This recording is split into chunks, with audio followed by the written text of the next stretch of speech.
Diciamo che dalle nostre parti la guerra è finita tardi, è finita effettivamente l'8 maggio, come si dice, no? Il 29 aprile hanno ammazzato Visconti, ma hanno ammazzato anche Mussolini, no? E Piazzale Loreto, eccetera. Sì, da noi sono arrivati per primi gli slavi e hanno fatto un accampamento che è durato pochi giorni. Il comando era nella scuola e loro si hanno accampati di fronte alla casa mia. Io abitavo nella casa vicino al direttore, a quella del direttore. Si chiamava Villa Inglese, mentre quella del direttore si chiamava Villa Australia. Ed erano due nomi vietatissimi allora, non bisognava dirlo durante la guerra, perché la moglie del direttore era australiana. E nella villa c'era il vice direttore che era inglese e si chiamava Mr. Radcliffe, me lo ricordo ancora. Comunicavamo attraverso la porta del bagno, lui bussava, entrava e mia mamma e mio papà gli aprivano e veniva con la bottiglia di whisky. Si bevevano il bicchierino con mia mamma e mio papà. Poi l'hanno cacciato via sto Mr. Radcliffe perché è scoppiata la guerra, ha dovuto andare via di lì. Radcliffe vuol dire scoglio rosso in inglese, no? Ecco sì, e quindi abitavamo in questa zona dove la guerra è finita tardi e purtroppo è continuata con gli ammazzamenti molto a lungo. Bussavano alla porta, presto la mattina, il fascista o presunto tale o italiano apriva la porta e gli sparavano. E succede come un po' accaduto al povero Krivic, ma lì c'era ancora la guerra. E diciamo hanno fatto questo accampamento, gli slavi, io mi ricordo ancora il loro comandante, penso fosse un capitano, non lo so, che aveva un grande cappotto, si pavoneggiava con un grande cappotto da ufficiale tedesco, che aveva 2 buchi, si vedeva ancora il sangue, l'aveva rubato a un ufficiale tedesco morto e usava questo cappotto. Però non abbiamo avuto problemi da parte loro fino a quando i nostri comunisti, obbedendo, tutto documentato, e questo si può trovare nei libri, le direttive del Partito Comunista, c'era anche un manifesto del Partito Comunista a Udine, mi ricordo ancora dov'era.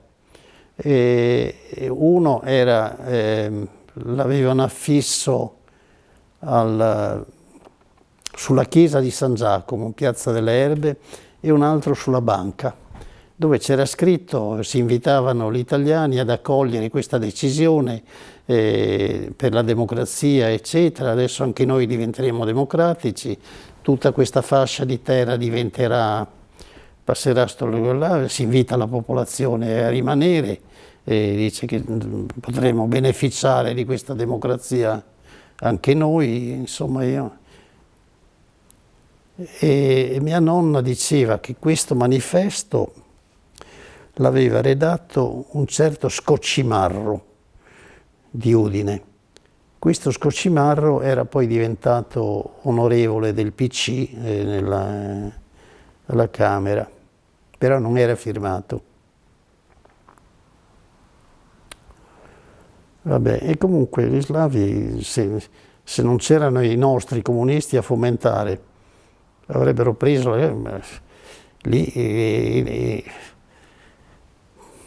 lì purtroppo abbiamo cercato di regalargliela, ma questa è una cosa che è andata avanti per molti anni poi, perché c'è stata tutta la questione, voi ricorderete, del territorio libero di Trieste, dell'Istria, eccetera, la zona A e la zona B. E alla fine nel 54, all'inizio del 54, no, alla fine del 53, Tito ha fatto un discorso dove ha detto che in accordo, in accoglimento delle richieste italiane, lui prenderà volentieri questi territori, eccetera, eccetera, che verranno annessi, e lui voleva annettere anche Trieste. Trieste non faceva parte, era territorio libero di Trieste, non faceva parte della zona A, della zona B, quindi era un appropriamento indebito questo.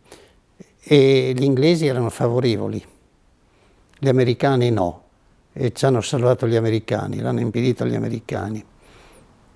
E questo ha fatto infuriare veramente i triestini,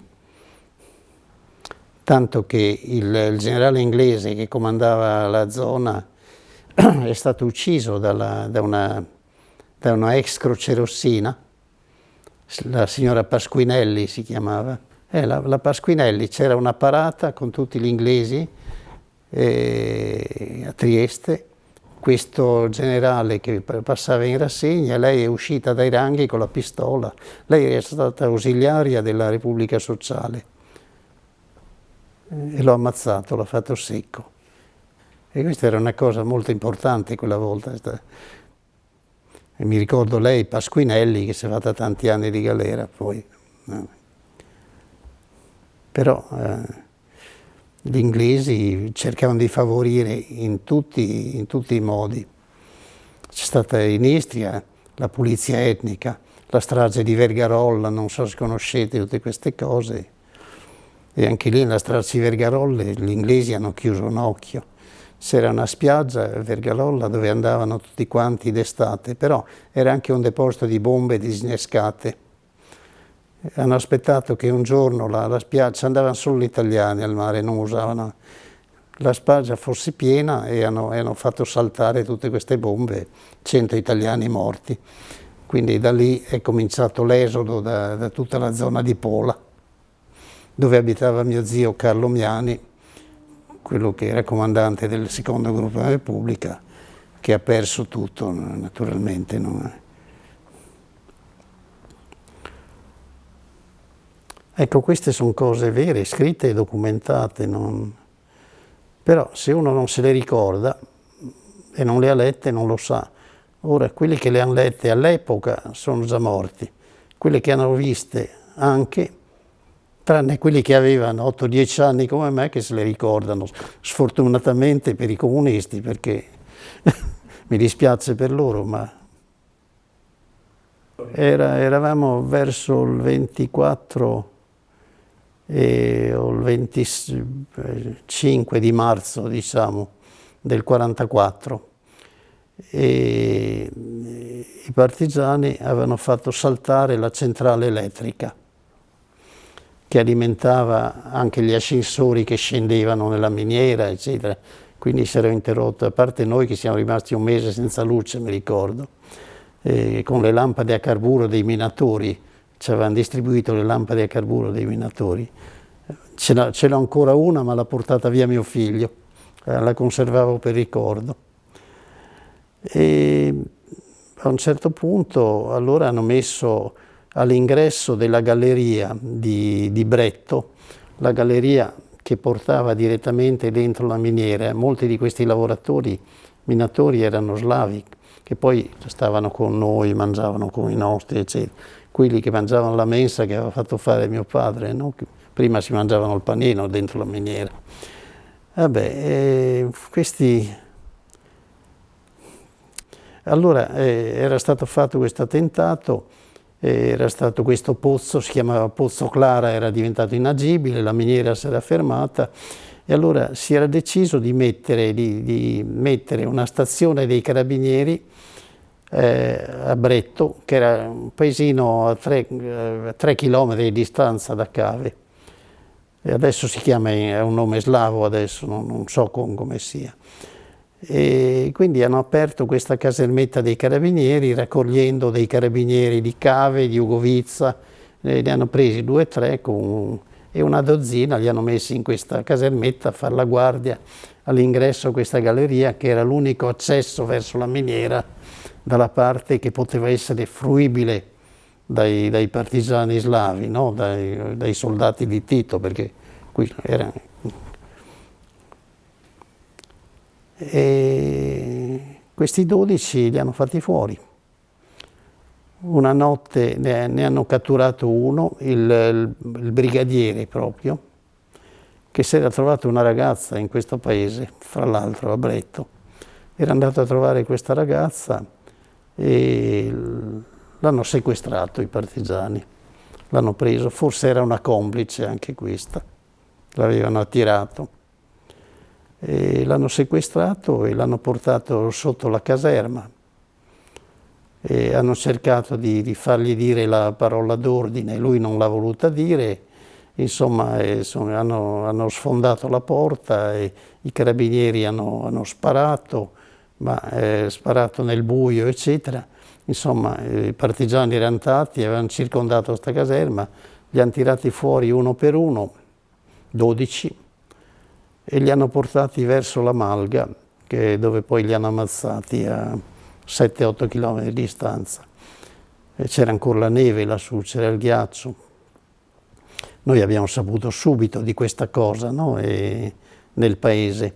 Ed è lì che è venuta fuori la storia che entro pochi mesi avrebbero giocato a pallone con le nostre teste.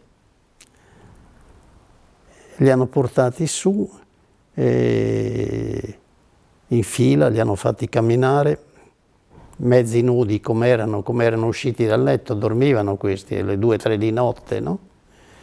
Scalzi. Li hanno fatti camminare fino a una trattoria che c'era a metà strada, Malgabala, eccetera. In questa categoria, in questa trattoria li hanno fatti mangiare e li hanno avvelenati. Gli hanno messo la soda caustica nei cibi. Quindi questi, contorcendosi i dolori, sono arrivati a questa malga. Questa malga si chiamava Malgabala, sono stati uccisi poi a calci, a pugni, con i calci dei fucili, eccetera. Non hanno sparato a nessuno, li hanno ammazzati di botte. E poi li hanno buttati col piccone, no? E il sergente maggiore, il capo, come si dice, i carabinieri, va bene, cioè il sottufficiale, diciamo, che comandava, l'hanno appeso per i piedi e lo hanno ammazzato poi con le bastonate nella testa, no? È una cosa da pazzi. E comunque uno si è preso sta picconata e li hanno trovati 2 giorni dopo, a poca distanza, dietro una roccia, li avevano portati fuori e buttati nella neve. La neve era calata, erano coperti di ghiaccio, congelati. In quei posti lassù ci sono 30 gradi sto zero d'inverno, no? E fino a che li hanno trovati i carabinieri, diciamo, sono quelli di Udine. Questi carabinieri, fra l'altro, non erano rimasti carabinieri reali, insomma, lavoravano per la Repubblica Sociale, ma loro lavoravano per l'Italia, indifferentemente, non erano entrati nella GNR, nella Guardia Nazionale Repubblicana, erano rimasti carabinieri, facevano il loro lavoro, nessuno li aveva disturbati e continuavano a fare il loro lavoro da carabinieri. Quindi sono andati a prenderli con un camion delle miniere e appunto io ho visto quando li hanno scaricati, perché stavo andando, mio papà ogni tanto mi premiava, mi faceva fare un giro con la moto e mi portava a vedere l'azienda agricola che lui presiedeva a qualche chilometro al Prisne, una pianura vicino a Tarvisio, diciamo, tra Cava e Tarvisio. E passando in questa serpentina li abbiamo visti scaricare e poi li ho rivisti al paese su, perché i tedeschi non li hanno voluti far seppellire, hanno voluto mostrarli in piazza alla gente, al pubblico. E uno appunto aveva il piccone con il manico rotto, ancora lì. E un paio avevano anche del fil di ferro, chiuso la bocca con 2 fili di ferro, girato così per chiudere la bocca, perché gridavano. E questo.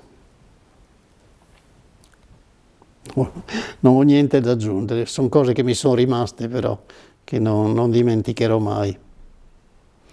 Difatti io sono tollerante quasi verso di tutto, quasi. L'eccezione sono loro. E mi è rimasta.